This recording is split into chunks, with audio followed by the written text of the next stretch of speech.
Fala galera, professor José Vitor na área. Estamos indo aí para o nosso terceiro bloco a respeito do conteúdo de proteção e defesa civil. Para você aí que está estudando para o Corpo de Bombeiros Militar de Minas Gerais. Galera, seguinte, olha só. Esse é um conteúdo um pouco mais breve, onde eu vou trazer algumas características importantes que constam lá no documento normativo que vai gerir toda essa nossa questão em relação à proteção e defesa civil. Beleza? Tranquilo? Então vamos lá, sem mais delongas, vou jogar aqui na tela os primeiros passos da GRD. GRD é o gerenciamento em relação à defesa civil no país. A primeira estrutura governamental de respostas aos desastres surgiu no Brasil durante o quê? A Segunda Guerra Mundial. Beleza, isso aí é tranquilo. Mas a defesa civil só ganhou corpo e presença efetiva nos estados no final dos anos de 1960. Vem cá, olha só. A estruturação dessa questão relativa à defesa civil, ela ainda sofre de atualizações. Vimos no bloco anterior, por exemplo, que o Marco de Sendai aconteceu em 2015, com prospecção até 2030, e olha só agora que a gente veio ter o olhar atento, ter o olhar clínico para as pessoas com deficiência. Perceba. Só agora em 2015 a gente veio a nos preocupar em relação à catástrofe e o que viria a acontecer na vida desse tipo dessa população. Então, sofre-se atualizações constantes nesses documentos normativos, porque vimos também que o solo ele tende a sofrer consequências relacionadas ao tempo, que deve ser levado em consideração, os mapas em relação à construção das cidades, em relação à construção das casas, deve estar sempre atualizado, porque pode ser que casas sejam construídas próximos às zonas de perigo. Então, a atualização é de grande importância, é de grande valia. Volta para a tela, beleza. Tá, aqui a gente já viu, né? Começou lá na Segunda Guerra Mundial, mas aí ganhou corpo e presença no final aí dos anos 60, né? Próximo aí ao regime militar. É forçoso, entretanto, reconhecer que a cultura de precaução, né, e prevenção no Brasil ainda é frágil. É justamente isso que a gente falou. Nós estamos nos atualizando, nós estamos constantemente estudando algumas características que devem ser implementadas nos nossos documentos normativos para que a gente tenha ali uma estrutura melhor em relação a uma possível catástrofe, tá bom? E cada um desses avanços relatados ocorreu de forma reativa a grandes desastres. Galera, volta aqui para mim, ó, seguinte, quando a gente fala que aconteceu de forma reativa, significa que esperou-se que a bagaceira acontecesse, esperou-se que as erosões viessem a surgir, que de repente as inundações viessem ali a tomar conta de determinadas cidades, esperou-se que a barragem viesse ali a desgramar toda aquela situação para que fosse estabelecido um poder de ação. Percebe? Quando o examinador fala que acontece de forma reativa a grandes desastres, é infelizmente uma realidade nossa, tá? Nós estamos buscando, por meio de novos documentos normativos, tirar esse estigma de esperar a bagaceira acontecer para agir. Nós estamos trabalhando em um sentido de prevenção, documentos que estarão norteando um olhar diferente em relação a todas as questões de desastre, para a gente poder prevenir e mitigar. Beleza?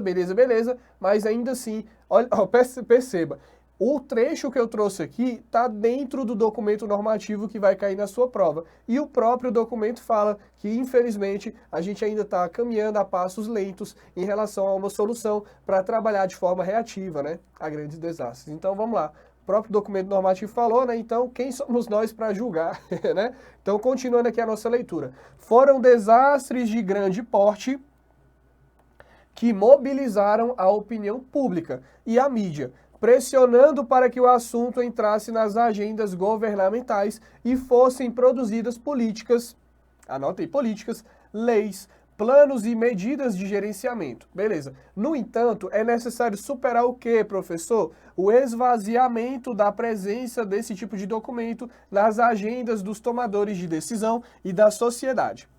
Quando passam as emoções e as ações causadas pela comoção dos desastres, né? Que é basicamente aquilo. A bagaceira aconteceu, o córrego tomou conta da cidade, eu vi que o poder público deve sim agir, mas como agir? Será que o poder público tinha condições de ter feito um planejamento antes da bagaceira acontecer?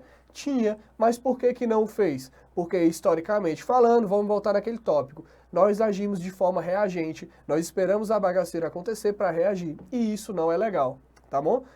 Vamos lá, continuar os nossos estudos aqui a respeito dos primeiros passos aí do gerenciamento no país, né? Gerenciamento aí dos desastres e riscos, né? Riscos e desastres. A proteção e a defesa civil e a GRD. Beleza. No final dos anos de 1990 e ao longo da década de 2000, então aí a gente tem esse espaço temporal de 10 anos, a Secretaria Nacional de Defesa Civil avançou juntamente com o quê? Com as coordenadorias estaduais na constituição e na capacitação de grande parte das coordenadorias municipais de defesa civil. Galera, olha só. Por que que existe essa separação? Ah, eu tenho ali a coordenadoria estadual, eu tenho ali a coordenadoria municipal, porque é de grande importância que o município, por ser ali menorzinho, ele faça os estudos relativos àquela área. Por quê? Porque é muito difícil o Estado como um todo, o Estado como um todo, ele ter ali um olhar clínico, um olhar específico para aquela realidade. É mais fácil o município pegar essa função e começar a fazer estudos de área do que o Estado, por ser muito maior e ter outras responsabilidades além dessa, tá? Então a gente começa a fragmentar, a gente começa a separar. Beleza, beleza, beleza. Voltando para a tela. Hoje existe... Vou continuar aqui a leitura, né? Hoje existentes no território brasileiro, beleza.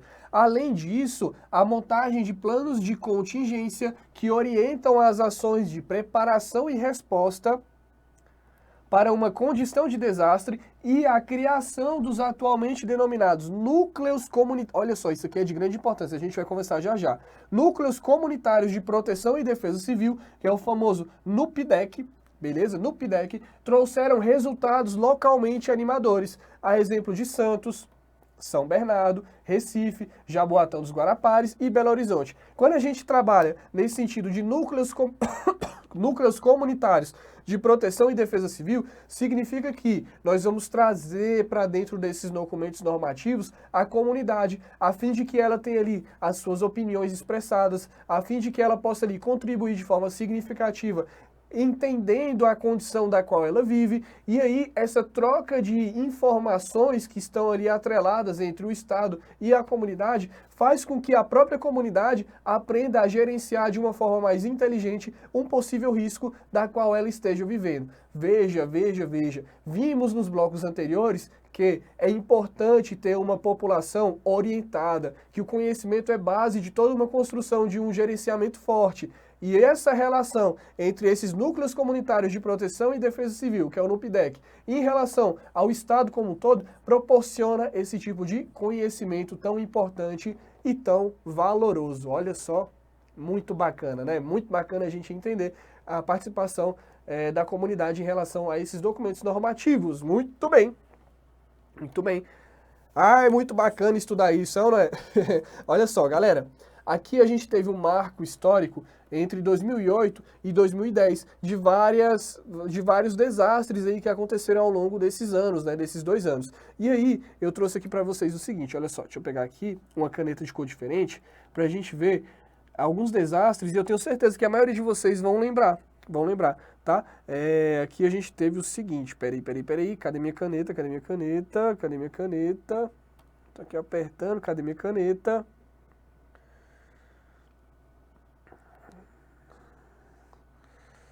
Tá, aqui eu não achei a caneta azul, não.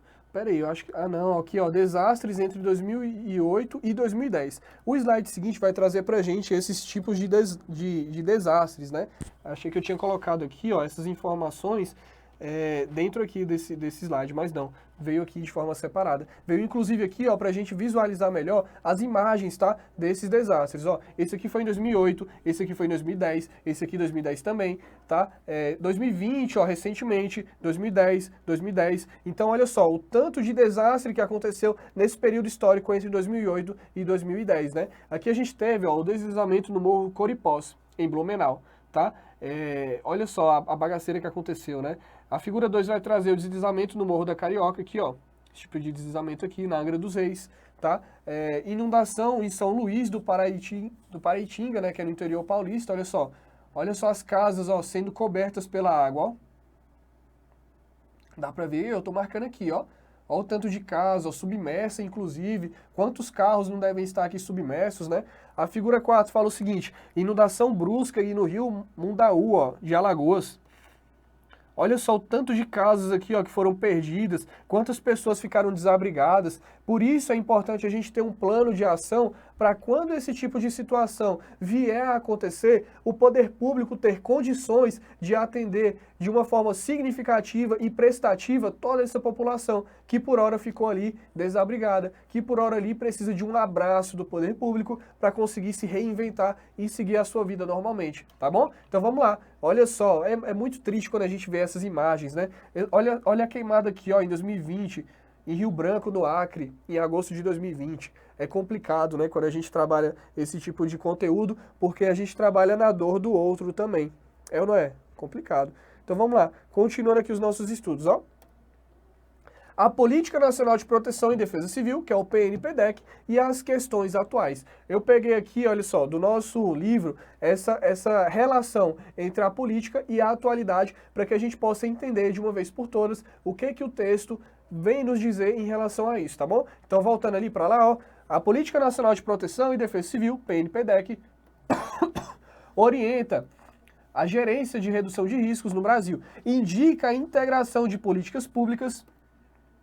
Tá? Então, integração significa que todos ali vão agir de forma a colaborar, no caso ali, o ordenamento territorial, o desenvolvimento urbano, saúde, meio ambiente, mudanças climáticas, gestão de recursos hídricos, geologia, infraestrutura, educação, ciência e tecnologia, né? Então, todos esses entes ali vão participar de forma colaborativa nesse sentido aí da Política Nacional de Proteção e Defesa Civil. Beleza, entendemos aqui o primeiro item. Voltados para o desenvolvimento sustentável. Então vamos trabalhar com olhar clínico, com olhar cuidadoso em relação ao desenvolvimento sustentável. Aponta ainda ações organizadas nas etapas de prevenção, mitigação, preparação, resposta e recuperação. Olha os elementos que estão aqui colocados. Ó, vou prevenir, vou mitigar, vou preparar, vou responder se por hora bagaceira acontecer e vou recuperar. Aconteceu? Como vou fazer para que eu consiga atender aquela população que por hora se encontra ali numa situação de vulnerabilidade? Perceba, então eu tenho esses 5 itens. Desde quando eu começo a prevenir, né, até o momento que porventura aconteça ali determinado desastre. Existe toda uma trajetória, existe toda uma linha de raciocínio que deve ser levado em consideração. Beleza, beleza, beleza, volta para a tela. Tá, beleza, professor, continuando aí, ó. Além disso, trouxe inovações como a abordagem sistêmica, foco na prevenção e participação social. Olha aqui, ó, foco na prevenção e participação social, como expressos em 6 diretrizes. Olha só, então quer dizer que a gente vai ter o quê? 6 diretrizes. Vamos conhecer quais são essas diretrizes aí da política nacional da qual a gente está estudando. A primeira delas vai falar o seguinte, olha só, atuação articulada entre o que, professor? Entre a União, os estados, o Distrito Federal e os municípios. Perceba, todos os entes ali políticos devem estar atuando de forma articulada para a redução de desastres e o apoio às comunidades atingidas. Beleza, então existe aí uma situação de articulação para que a gente possa ter um direcionamento melhor em relação às comunidades que por hora venham a ser atingidas. Por isso é o requisito. União, estados, DF, municípios, vamos lá, vamos nos unir em relação aí a uma redução de possíveis desastres. Vamos nos unir e vamos pensar uma política que seja palpável, que seja aplicável em relação a uma possível desgrameira, né? Uma possível bagaceira ali que venha a acontecer, tá bom? Essa união é importante, esse fortalecimento é importante, para que não atue de forma segregada, né? O item 2 fala o seguinte, ó. Desculpa, viu, galera? A abordagem sistêmica das ações de prevenção, mitigação, preparação, resposta e recuperação. Quando ele fala abordagem sistêmica, é uma abordagem que seja inteligente, que seja ali próximo de uma solução mais palpável em relação a essas situações de prevenção, mitigação, preparação, resposta e recuperação. Tá bom. O item 3. A prioridade às ações preventivas relacionadas à minimização de desastres. Olha só, vou até pegar o marca-texto aqui, velho, porque isso aqui para mim é importante, tá? Porque que ele fala prioridade, ó. Prioridade. Traz aqui para mim de novo, olha só. Vem cá, vamos conversar aqui olho a olho. A prioridade deve ser sempre a antecipação da bagaceira acontecer. A antecipação significa, vejo a possibilidade de risco, vou me antever, vou preparar para que caso isso venha acontecer, eu tenha soluções viáveis e palpáveis. Isso aqui é a prioridade. O próprio documento normativo traz como diretriz. Olha, é prioridade que você trabalhe ou você trabalhe antes de acontecer a bagaceira. Porque o que nós vimos aí, inclusive nos blocos anteriores, é que o nosso país ele é suscetível a trabalhar somente quando a bagaceira acontece, tá? Então já trouxe como diretriz aí nesse documento, não, ó, vamos olhar antes de acontecer, vamos fazer um estudo de caso, vamos agir para que a gente possa antever uma situação dessa. Fechou, fechou, fechou? Então, beleza, então, volta aqui para as nossas diretrizes. A diretriz número 4 fala o seguinte: a adoção de bacia hidrográfica como unidade de análise das ações de prevenção de desastres relacionados a corpo d'água. Então é importante que eu tenha aí essa bacia hidrográfica como sendo ali um estudo para uma prevenção de desastre, né? Então eu devo ali pegar o rio, verificar alguma possibilidade de repente desviá-lo para outro canto, se porventura ameaçar uma certa comunidade, ou então de afastar a comunidade daquele rio, entendeu? Então é importante aí que a gente tenha esse olhar também para as bacias hidrográficas. O item 5 fala o seguinte, ó, planejamento com base em pesquisas e estudos sobre áreas de risco e incidência de desastres no território nacional. Planejamento baseado em pesquisas, aqui a gente está trazendo a ciência, né? Pesquisas científicas de pessoas aí que estão dedicando a sua vida a entender de uma vez por todas como devo embasar uma área de risco, como devo ali agir caso porventura aconteça determinado tipo de desastre. Por isso é importante o investimento em educação. Perceba, o investimento em educação é fundamental para que a gente possa ali ter uma gama de possibilidades em relação ao conhecimento científico para conseguir atuar da melhor maneira possível, caso porventura a bagaceira venha a surgir. Beleza, beleza, beleza? O conhecimento é a salvação. E por último, temos aí, olha só, a participação da sociedade civil. Participação da sociedade civil foi colocado por meio da Lei 12.608 de 2012, onde é importante que a sociedade tenha ali um amplo domínio dos conhecimentos técnicos científicos para poder participar de forma ativa, caso porventura a bagaceira apareça, a bagaceira aconteça, tá bom? Então a participação da sociedade ali, dentro dos documentos normativos, vai ajudar de forma direta a construção de uma estratégia melhor. Beleza, beleza, beleza? Beleza. Aqui eu peguei, olha só, do nosso livro, as ações de mitigação, ações de preparação, ações de prevenção, recuperação, resposta e estabelecimento. Então a gente vai entender de uma vez por todas o que significa a mitigação, por exemplo.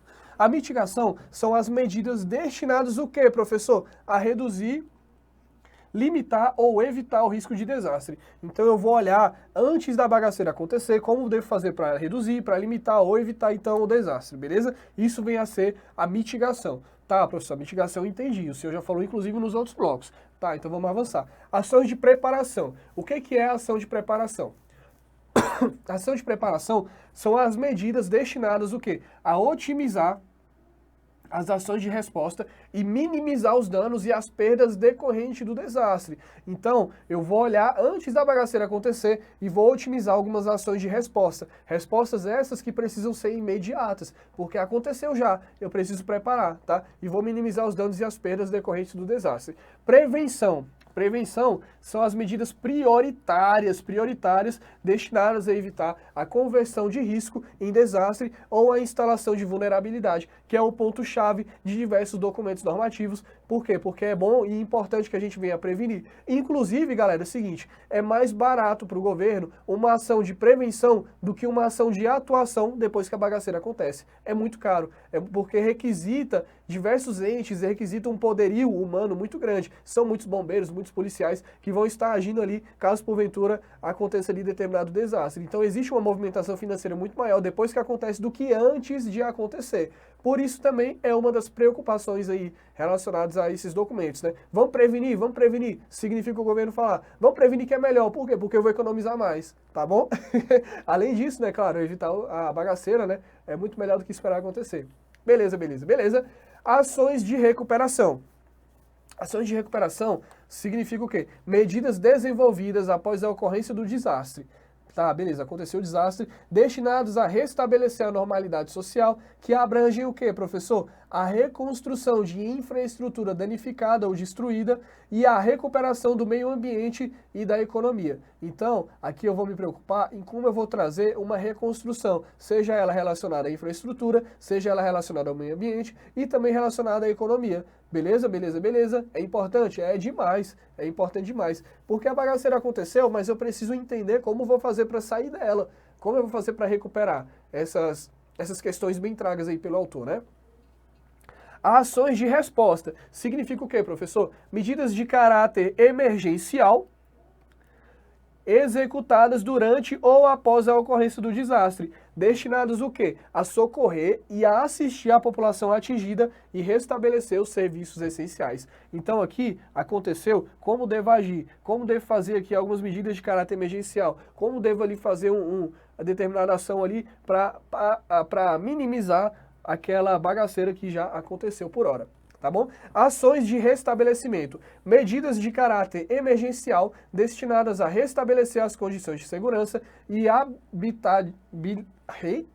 habitabilidade e os serviços essenciais à população na área atingida pelo desastre. Ou seja, vou me preocupar em relação à segurança, vou me preocupar em relação à habitação daquelas pessoas que por hora perderam ali as suas casas devido a uma enchente, uma enxurrada, devido ali a fenômenos naturais ou então a fenômenos humanos ocasionados ali naquela determinada situação. Como, por exemplo, o que é que vem a ser os fenômenos humanos? Aquelas pessoas que colocam ali fogo no mato e de repente tem uma casa.